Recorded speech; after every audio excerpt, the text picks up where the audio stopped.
So good afternoon, everyone, and thank you for joining us for Digging In with TPS-MTSU, and welcome to a new school year.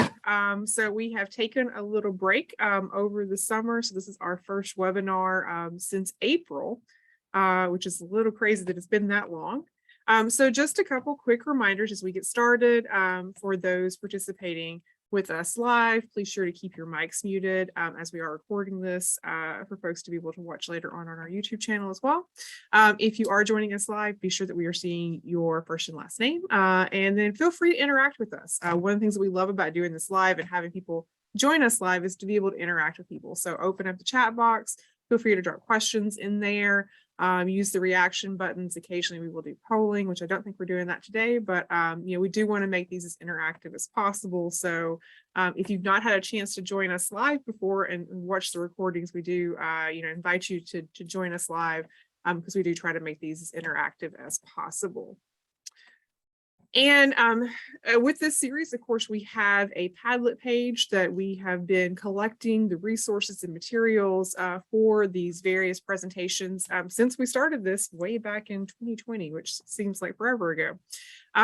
So there is some really great information there on that Padlet. So you can use that QR code. You can use that link there to access that and get to all of the presentations, the resources, everything that we have shared within this Digging In series. So with that, I'm going to turn things over to my colleague, Stacey Graham, who is going to talk with us about our theme for this month. Great. Thanks, Kira. I'm going to share my screen. All right. So if anyone has not yet seen our August newsletter, I'm going to pull it up. So can you see it now? Yes. Okay, great. So in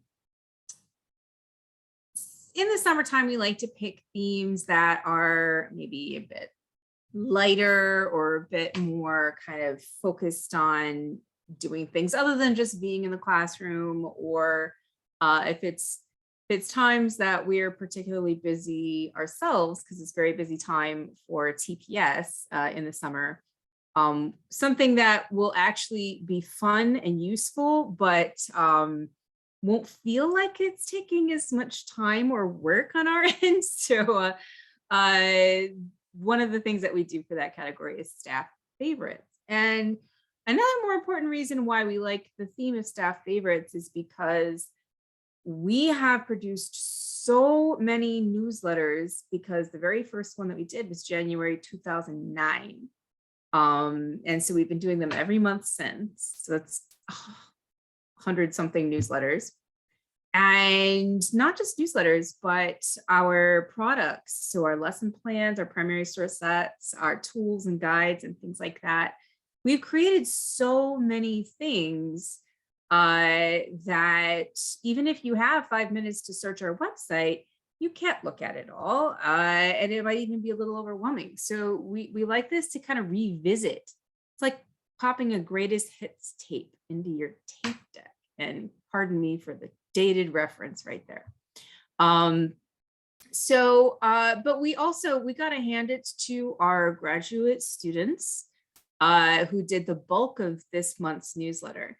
Now, neither of them are here with us today, but as many of you might already be familiar with October Kamara, who was our graduate student over the past year. She is moving on. She's going to be entering a PhD program at the University of Illinois, Chicago next week, I think. And so we're very proud of her and happy for her bright future ahead. But this is the last newsletter that she ever worked on for us. And so she picked out a couple different favorites to highlight. And then it's also a great way to welcome our new graduate student, whom you will see in other webinars or events in the coming year, Abby Highcade, who has started working with us over the summer, but will be picking up some more duties with us and producing some more stuff starting this fall. So goodbye to October and welcome to Abby. And so I'm going to go through just first of all and show you what they picked out as one veteran student and one new student as some of the favorite things that they've seen or worked with from our website. So October picked the War on Drugs lesson plan, which is great for those of you who are focusing on modern America, because we don't have quite as many materials that cover that particular part of the curriculum, if you're lucky enough to get that far in the chronology of American history by the end of the year. But this is also good for contemporary issues classes, but it's comparing the words that Ronald Reagan and Richard Nixon use in different presidential speeches, talking about the war on drugs. And so she has, I think there's a worksheet built into this that your students can fill out, and the primary sources are there too, so they're very easy to access. They've already been excerpted.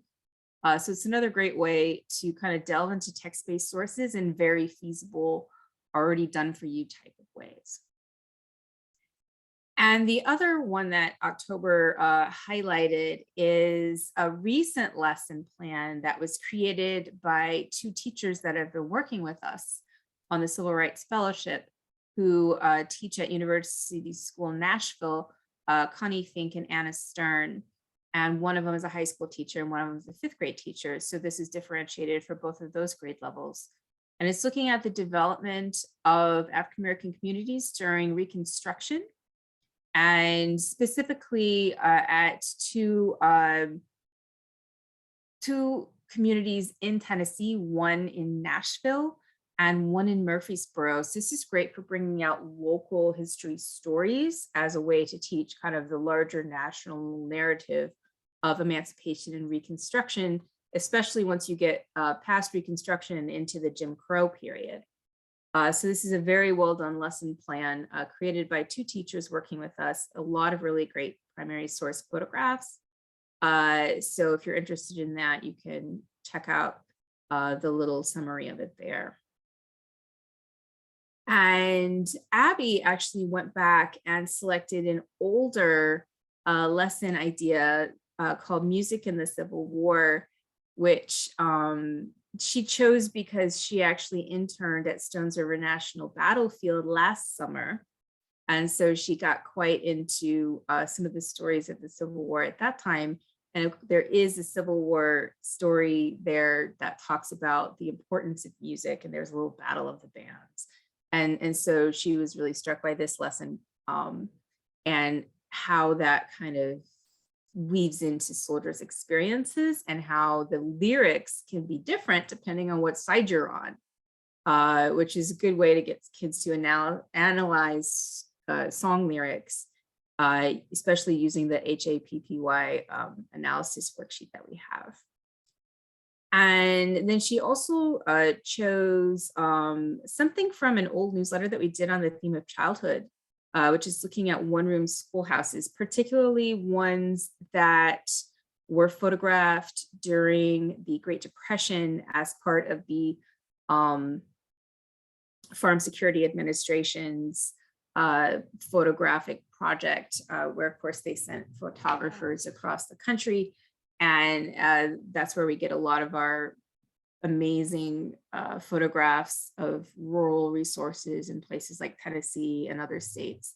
So looking at student experiences in one-room schoolhouses, and this is a way for students to connect their own lived experience today with some people's experiences in the past. And then on page 4, of course, we have 4 additional ones of various topics.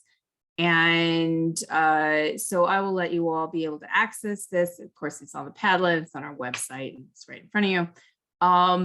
But Kira and I also wanted to chime in with some resources that were some of our favorites that we didn't have a chance to include in this newsletter, but we're gonna include in this webinar. So I am going to go back to our homepage and show you some of the resources that I would have highlighted. And I think that the ones that were chosen are great, but if we were to do another issue, I would pick these. So for one thing, we have a lot of lesson plans and activities that, again, we've been doing this since 2008, 2009. So there's a lot of things that look kind of old, but they're still really good.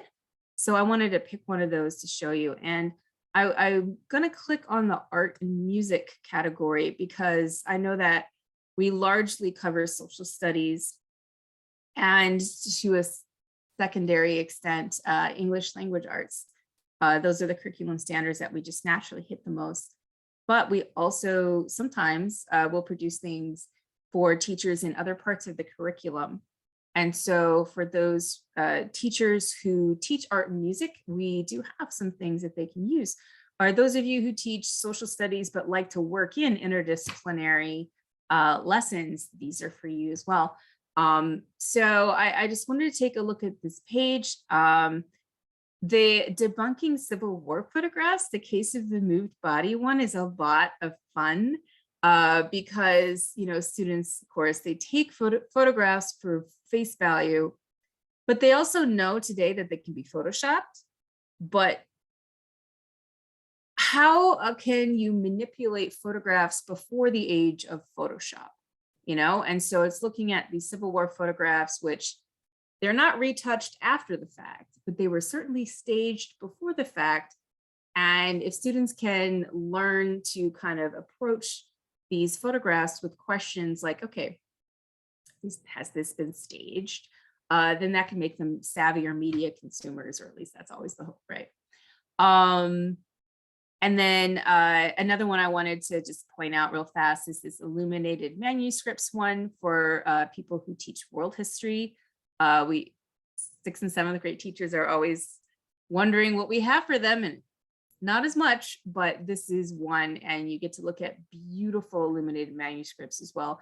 It also delves into some comparative religion because what you're comparing are pages from a Bible, a Quran, and a Torah.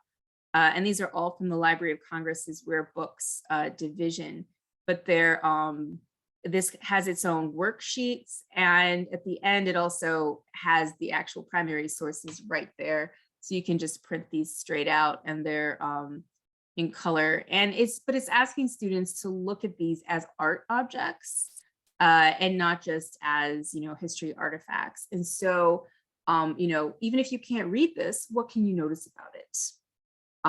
Which is, these are questions that are near and dear to my heart because I used to study medieval manuscripts. And so, of course, I like this one. Okay, so that's illuminated manuscripts under art and music. Making art with WPA posters. The WPA posters from the Works Progress Administration are always awesome, and they're just really cool looking too.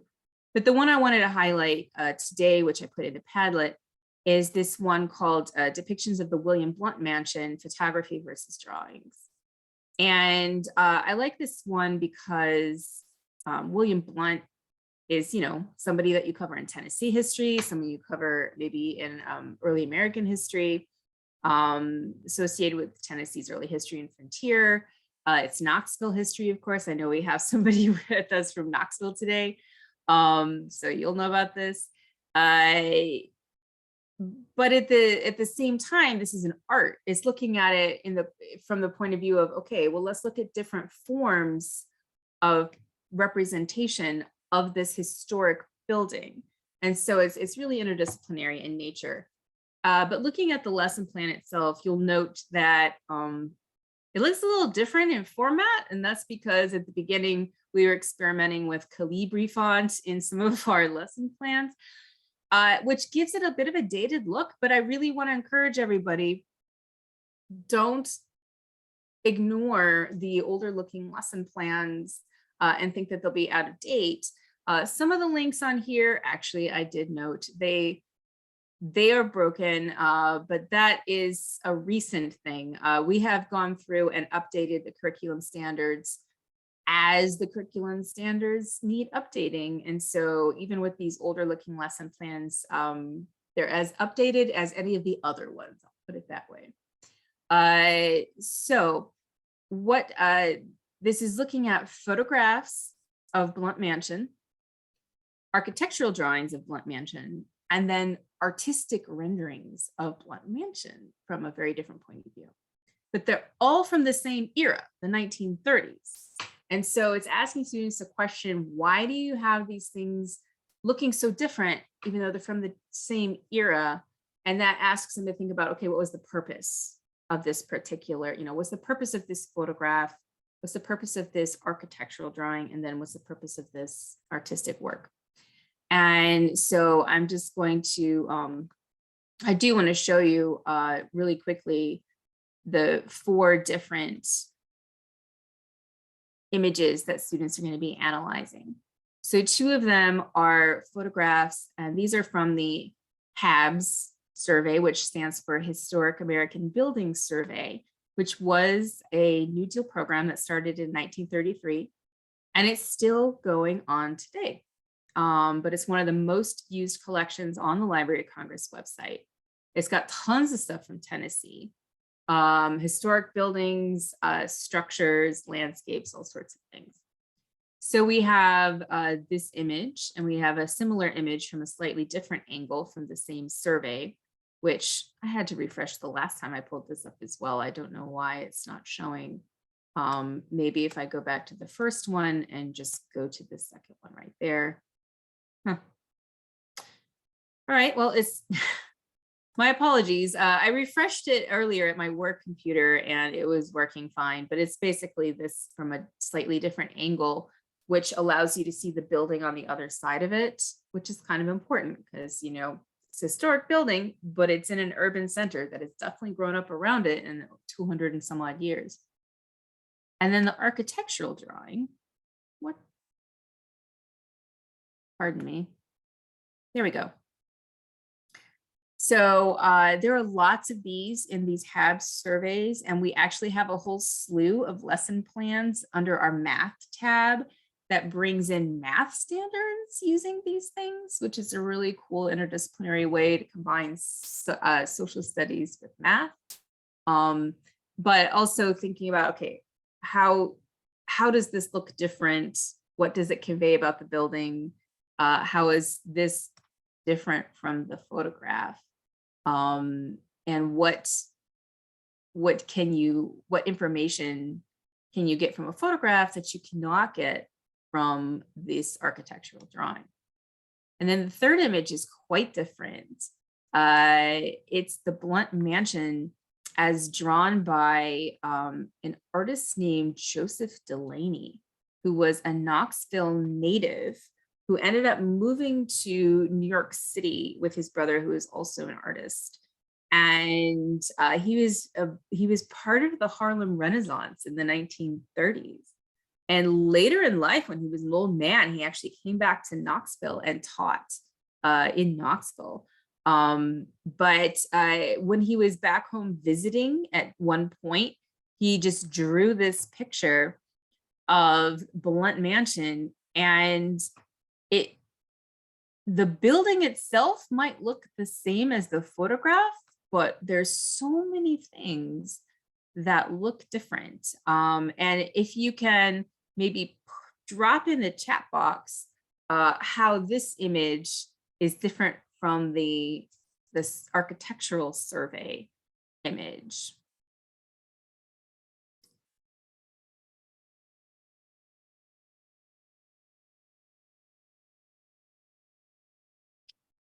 So are people noting that there's a lot more detail here with additional, the added items?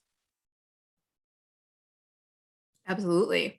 People and cars being, some of the prominent items that we see here that are different.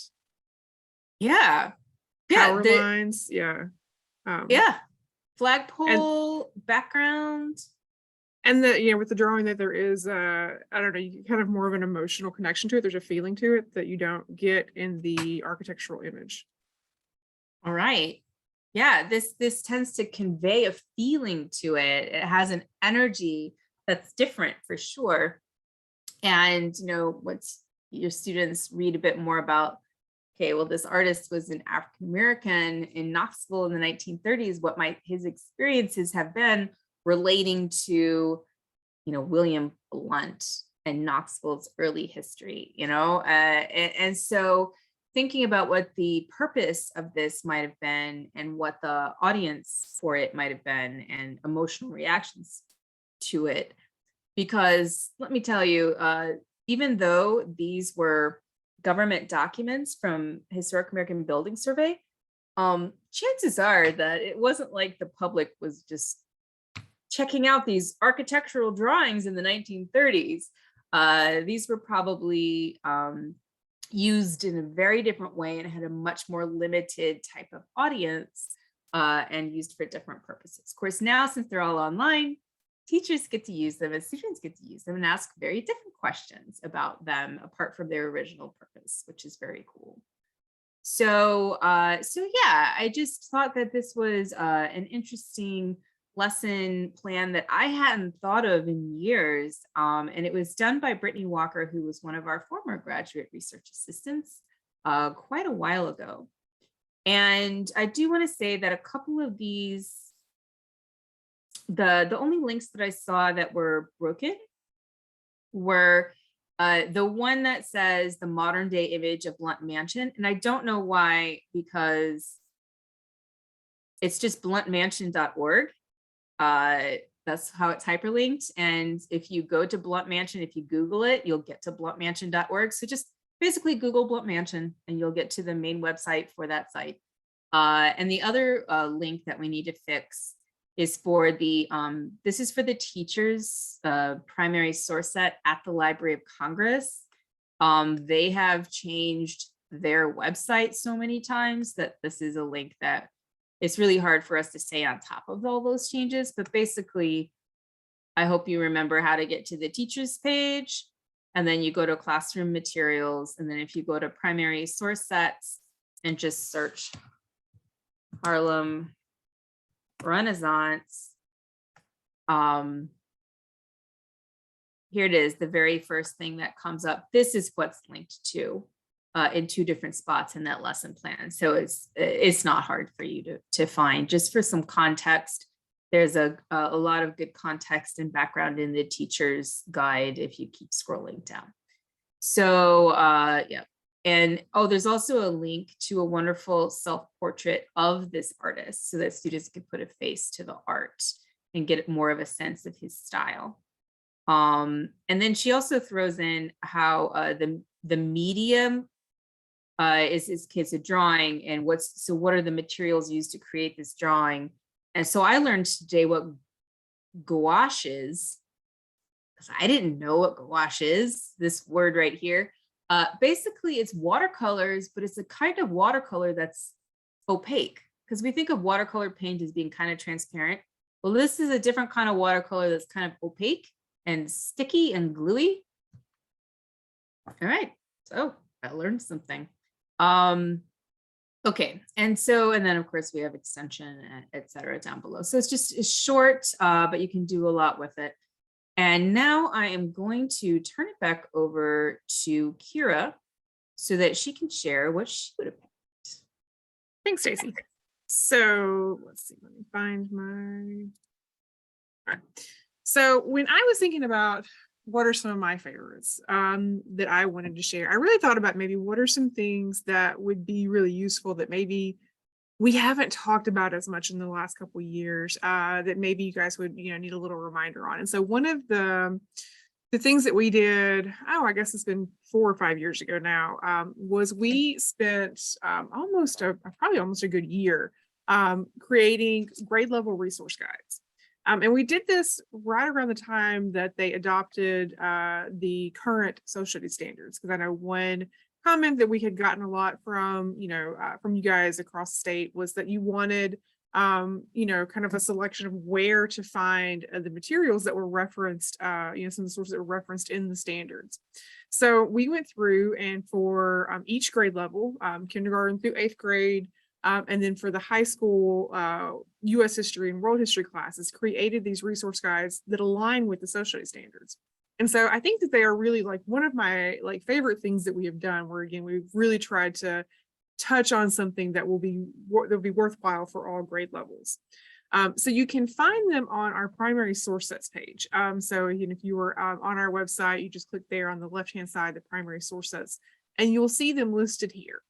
And so what I wanted to kind of highlight within these is kind of what they look like and what are some of the cool features that you can find as you're looking at these, depending on the grade level that you are looking at.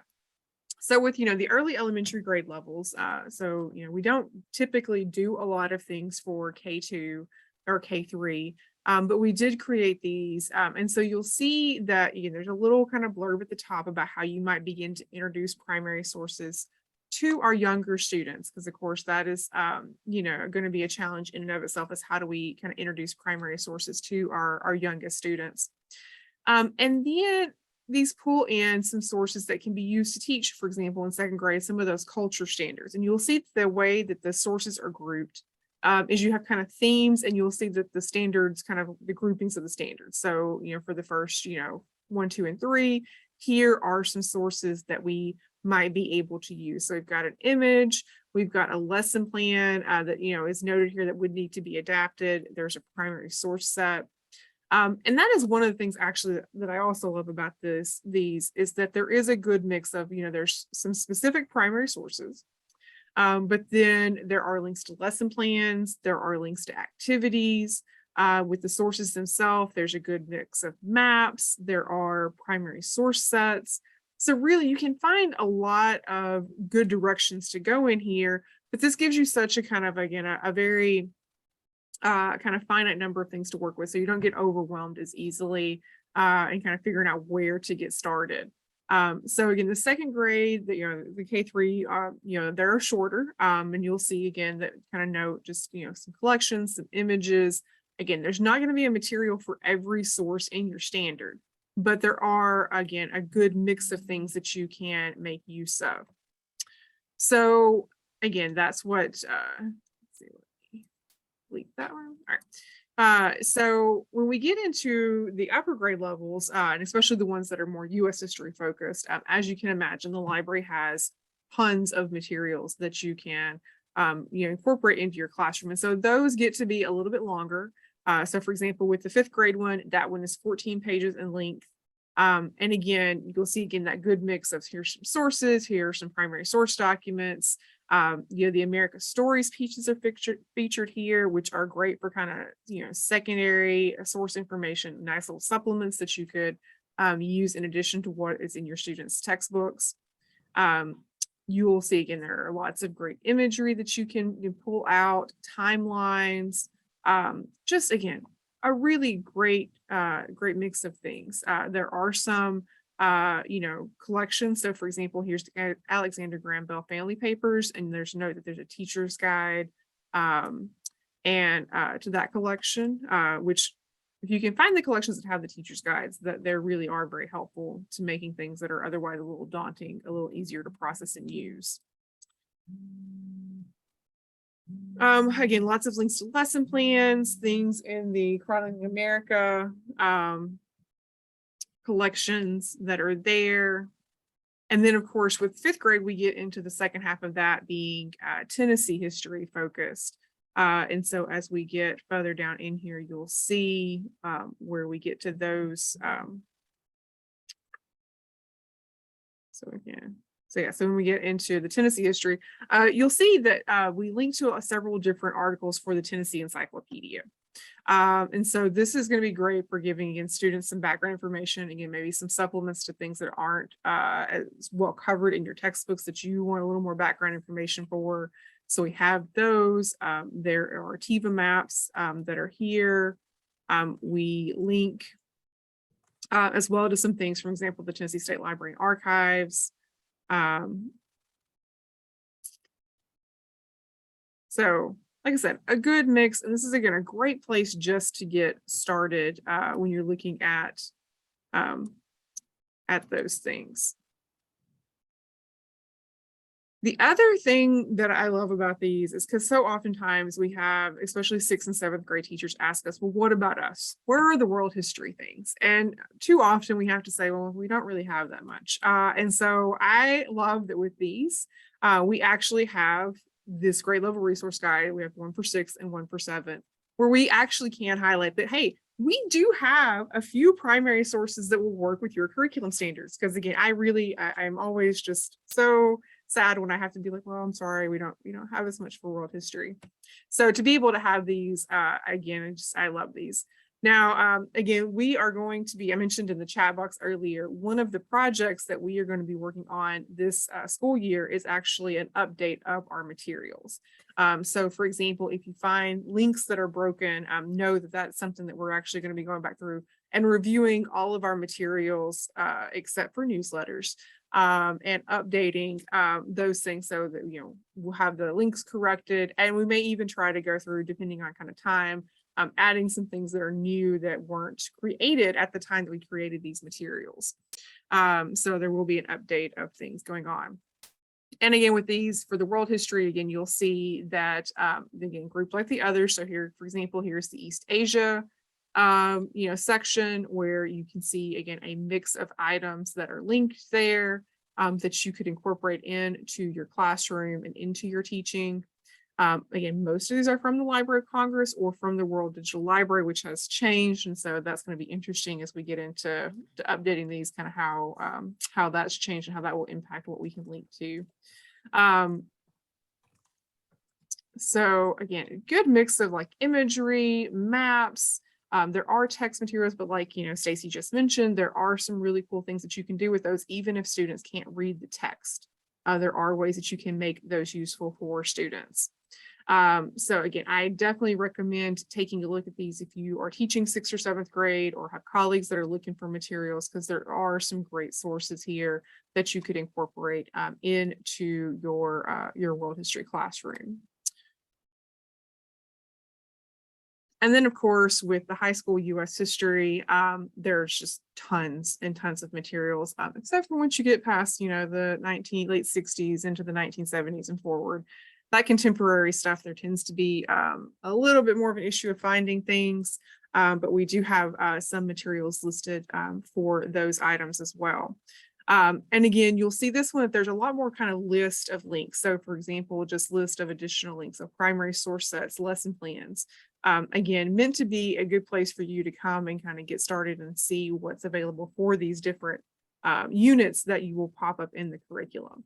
And again, just so many great sources that you can pull in for the high school US history course. So definitely, if you teach that, have colleagues that teach it, this is a really good place to come and pull out some sources.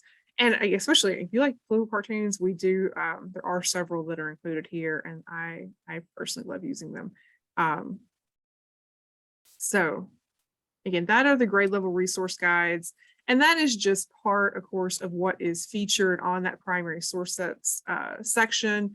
You'll see that there are others for US history that we have created that are, you can look at, that are chronological, that are again kind of more curated kind of primary source set collections that we've put together over the years. So, a lot of stuff there, but these grade level resource guides really are one of my favorite things, and one of the things that I'm most proud that we've created over the years. So the other thing that I wanted to highlight and thinking about, again, things that, we used to, incorporate a lot in some of our workshops, but, kind of got old. And so we moved away from it. And then now I'm like, oh, this is, again, oldies but goodies. So one of those is the fishbowl analysis. So it's actually on our Tools for Educators page under Analysis, Worksheets, and Guides. So if you scroll down, and again, you'll see we have several different things that are there, but the fishbowl analysis activity is right here. Now, what this is, and I'm sure if you've been to our workshops, you have seen in the past us do that 3-question, approach. What do we see? What do we know? What do we wonder? Using the Library of Congress's primary source analysis tool. Well, this activity kind of takes that, but then builds off of it. And what I particularly love about this activity is there are ways to get all of your students engaged with analysis in a way that you can kind of meet your students where they're at with their comfort levels with participation. So the way this is set up, you have a source. The particular one they use in the activity is outlined here as a poem. So you have this poem. If you wanted to follow along with exactly how it's written, you select a group of students, 4 or 5 of them, you put them in the front of your classroom, and they're going to be the students in the fishbowl. And so what those students are going to do is going to be basically like, have a discussion of our source of our poem here, kind of talk through it while the rest of the class observes them. So, before you get them started, you have, you read as a teacher, you read the poem, you give them an investigative question. You give the students a chance to read the poem again, so they've read it twice. And then you give them a few minutes to think about the primary source analysis tool. And then before the discussion starts, you assign tasks to all of your students who aren't in the fishbowl. And you'll see here that there is a list of possible roles that you can assign those students. So you have some students who might be reporters, who are taking notes and going to summarize the discussion. You have silent contributors who are going to be noting what they would add if they were actually there in the fishbowl and part of the conversation. You have someone who is just noting how many times that the discussion references specifically the text from the poem. You have someone who is recording how many times each student is speaking, so kind of documenting and holding the students accountable for actually participating who are in the fishbowl. And then you have shadowers. So you could assign the shadowers an individual student in the fishbowl that they have to evaluate essentially. What are they saying in their analysis? Are they speaking loudly and clearly? Are they citing evidence?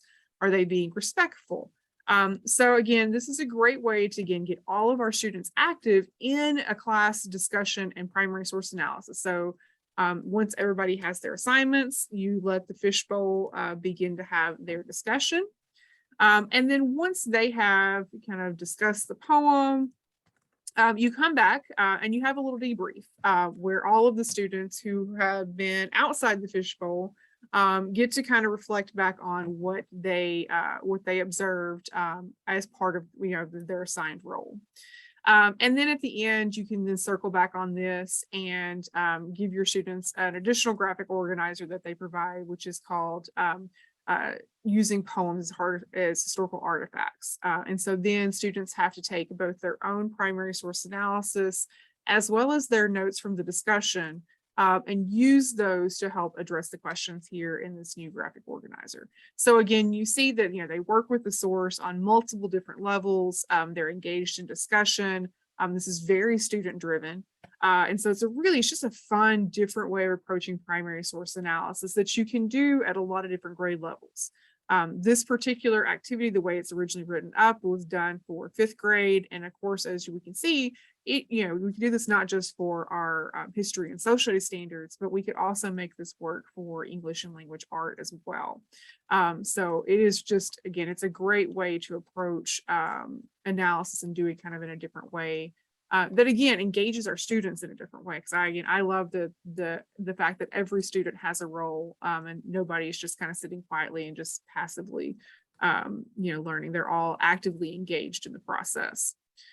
So again, that fishbowl analysis can be found on the primary source and worksheets in the graphic organizers page there. And of course, there's lots of other great things that are there. This is just one. Again, I used to do this a lot in workshops, and kind of I haven't done this in years, so I'm gonna have to bring this one back for some of our workshops this year. So that are the things that I would want to pick out. A couple of other things that I want to highlight before we wrap up here in that important links box on page 2 of the newsletter. Of course, you'll see I mentioned the grade level resource guides are linked there. Another place that you can go to find, again, both good secondary source information and links to good text primary sources, because I find finding text primary sources sometimes are the most challenging ones to find, because those paper collections just take a lot of time to look through, whereas you can pretty quickly scan images to figure out whether or not it's going to work for you. So we link here to this new U.S. History primary source timeline. Now, back years ago, the Library of Congress had a resource called the American Memory Timeline. And this is basically what they have replaced that with. So the American Memory Timeline no longer exists, and now we have this, this new timeline. So you can see it's, again, divided kind of by eras. So we could click on one. So for example, we'll look here at the Progressive era. You see there's a general overview. But then they have these like sub themes that we can explore. So for example, if we wanted to look at immigrants in the Progressive era, got a short little blurb there, but then you'll see that there are documents linked here. And this is, again, what I really love about these. So for example, oh, what we don't want. All right. And it links us to a page here within this collection. Then it's going to get us to a source that we could use to talk about immigration. So it's just, I really like this primary source timeline because of the way that it links in these sources that you could then use. Again, a finite number that we can look at without having to do a search and then scanning through hundreds or thousands of items. Again, really a manageable number to work with. So I really encourage you to take a look if you teach U.S. history at the U.S. history primary source timeline. And you can see that it does go up to that post-war session. They don't have as much there, but there are a few things that you could use, but we don't actually get past 1968, which we're beginning to see is really a theme for those of you who teach the second half of U.S. history. If you try to get past 68, there is really a shortage of materials for teaching kind of post civil rights movement, post kind of Vietnam War era. All right, so that is definitely a good resource to look at. One that you may have heard me mention a lot here lately, because I have fallen in love with these things. The Library of Congress's research guides. There is a full index of these, so you can look to see if there is a research guide available for the topic that you're looking at. It's being slow to load. Here we go. All right, so we can look by subject, by research center, and all guides. So I'm going to look here. We'll just look at the history section, for example. And so, for example, the first one they have listed here, the 13th Amendment. Now, why I like these so much and why I think that they really are just one of the best things that you can use if you're trying to quickly find materials. You'll see that there are some highlighted sources here at the beginning. We've got a link to an actual place where we can find the 13th Amendment, where it shows up in statutes at large. So when it was initially passed through Congress. And then we will see here on the left-hand side a list for digital collections. So what they do with these research guides is they go through the collections and they pull out, again, some featured things that you can use that connect to the topic of the research guide. So, for example, here we see lots of debate references. So again, when this was working its way through Congress and being debated in the Senate, here is actually where we can go and read those debates. We can look at when it was debated in the House of Representatives. We get to the Lincoln paper collections and we see that there are two different sources that they've highlighted within those. And again, I'm always looking for somewhere where they have pulled out some sources and highlighted these paper collections, because they are so difficult sometimes to search through. Pamphlets, so we've got those that are listed there. The newspapers, we see there's some different links there. So again, great places that we can quickly find some sources related to this. We see that there is a listing for things that are on congress.gov. If there are things in the online exhibits, the teachers page, again, that's all related here. And then the other thing that I think is a nice feature that they bring in here is sites outside of the Library of Congress. So what are some other great outside places that you can go to find materials related to this topic? Again, reputable sites. So places that you could definitely send students to if you were working on a research project, for example.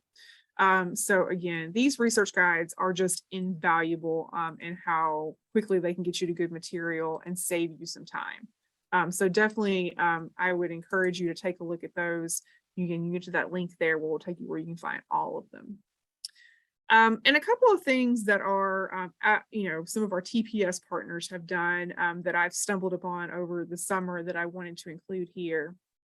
The Maryland Humanities Project created these inquiry kits, and they are one of our TPS partners. And what these inquiry kits really are just primary source sets. But you'll see what they have done is that they have some for elementary, they have some for US, and some for world history. So again, world history teachers, we're finding you guys a few other things out there that can be very helpful. And so within these, you can click on, the page, it will take you to them.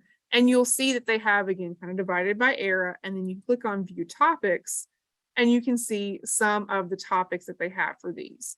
Now, with these, much like our primary source sets, what they've done is they've got, I think most of these have like six primary sources.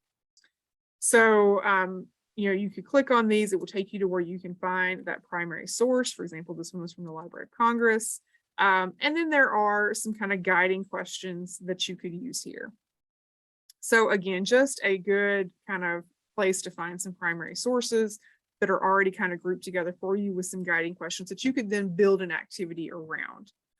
So again, you can make this work for your classroom.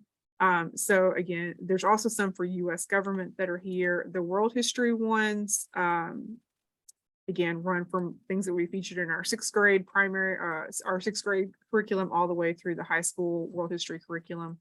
Now, you'll note that these are again written for Maryland social studies standards, but for a lot of these topics, you will find that they are, that there's a lot of overlap between what they are covering in theirs and what you will find in the Tennessee curriculum standards too. So, so just because that they have noted there, those Maryland standards, don't let that turn you away from these.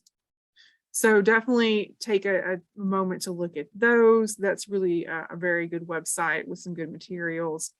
And then if you are looking for kind of fun ways to engage your students with some civics, our partners at Indiana University, there's a project there called Engaging Congress. And it's actually one of the, they've created an app that's a fun interactive game where again, they're layering in primary sources and different historical analysis, but it's done as a game. So again, kind of tricking kids into learning. So you can find information about that here. There's several different modules that they do. You'll see that there's a link to the primary source documents so that you can look at those more closely. There's a teacher's toolbox that you can find materials for. And then you can actually load the game here, or you can access the, you can download it as an app too, because there's information here about how to do that. And there's a number of, different videos here that you could also, use with students. So kind of a different, very different approach to how we use the Library of Congress stuff. But again, I think this can be fun for students and kind of a different way to bring in primary sources into your classroom.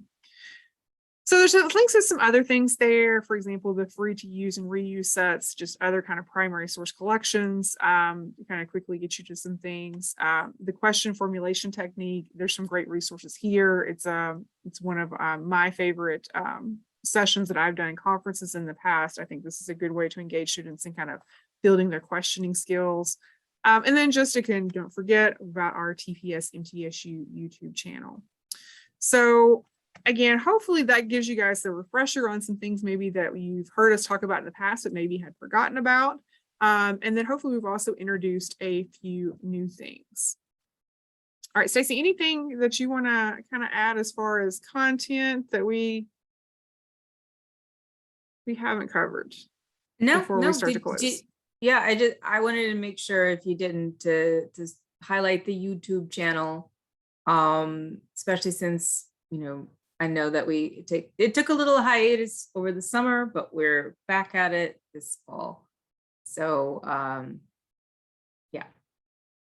All right. Well, a couple things as we get ready to close. So wait, hold on.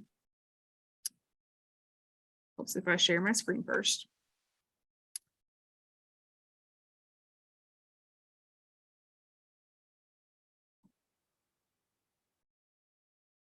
All right, so again, just a quick reminder that you guys can find these materials on the Padlet page.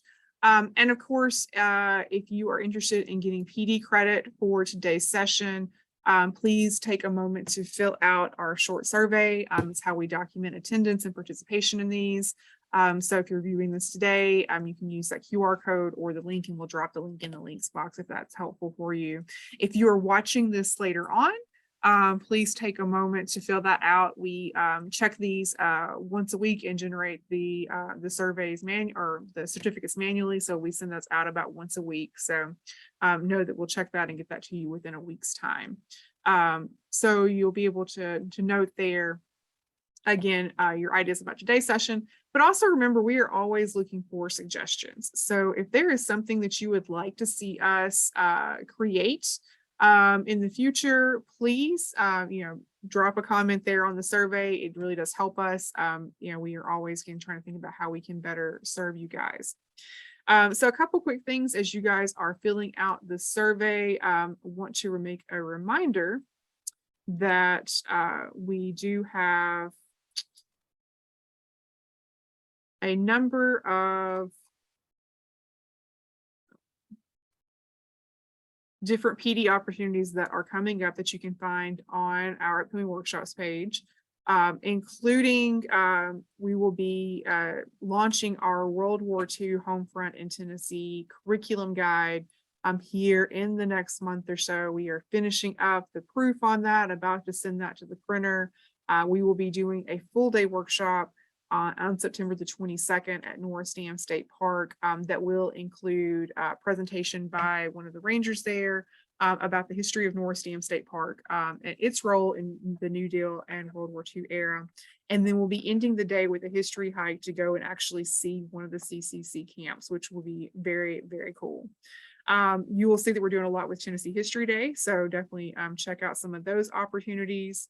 And we will also be at the Tennessee Council for History Education Conference September 28th in Nashville. So if you've not had a chance to come out for that conference before, definitely take a moment to check out the information about that. It's a great conference to get to connect with other history and social studies teachers. So the last thing that I have for us is for our folks who attended live. We are giving away a book today. So the book that we're giving away is Lies My Teacher Told Me. This is the young readers edition of this book. So particularly great to kind of bring out for some of our younger students. So let's see who our winner is.